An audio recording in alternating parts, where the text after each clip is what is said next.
కొండలో లావాని కిందకి పిలవకో. నీడై తిరుగుతుంటాడు, కనిపించడు.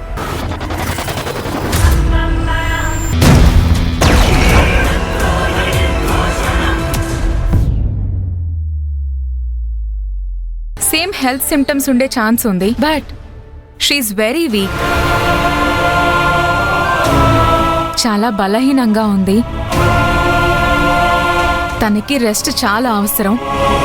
తనకి మంచి హెల్దీ ఫుడ్, జ్యూసు, పాలు ఇవ్వండి. మోర్ ఇంపార్టెంట్, నైట్స్ అసలు తను మెలకువగా ఉండకూడదు. డి విటమిన్ టాబ్లెట్స్ పొద్దున రాత్రి ఇవ్వండి.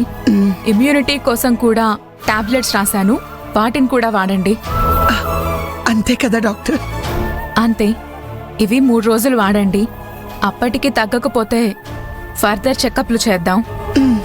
అలాగే డాక్టర్. ఆనందిని ఎప్పుడు డిశ్చార్జ్ చేస్తారు? తనకి సెలైన్స్ ఎక్కిస్తున్నారు. అవి అయిపోగానే తీసుకెళ్లొచ్చు. ముందైతే టాబ్లెట్స్ రాసిస్తాను రండి.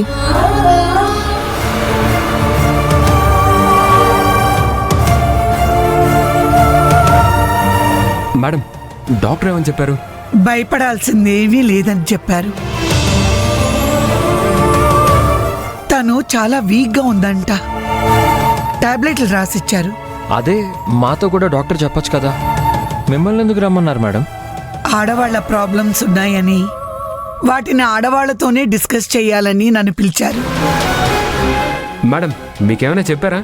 తనకి రెస్ట్ చాలా అవసరమని చెప్పారు. తను వారం రోజులు కంపెనీకి రావక్కర్లేదు. మీ దగ్గర హాస్టల్లో ఉంచుకొని జాగ్రత్తగా చూసుకోండి. మోరోవర్, తనకి ఇంకేమైనా కావాలంటే నేను అరేంజ్ చేస్తాను. నువ్వు చెప్పింది బానే ఉంది, కానీ పని అలవాటైపోయిన ఆనంది ఖాళీగా వారం రోజుల పాటు రూమ్లో కూర్చోమంటే ఇంకా స్ట్రెస్ అయిపోతుంది. అది కూడా ప్రాబ్లమే.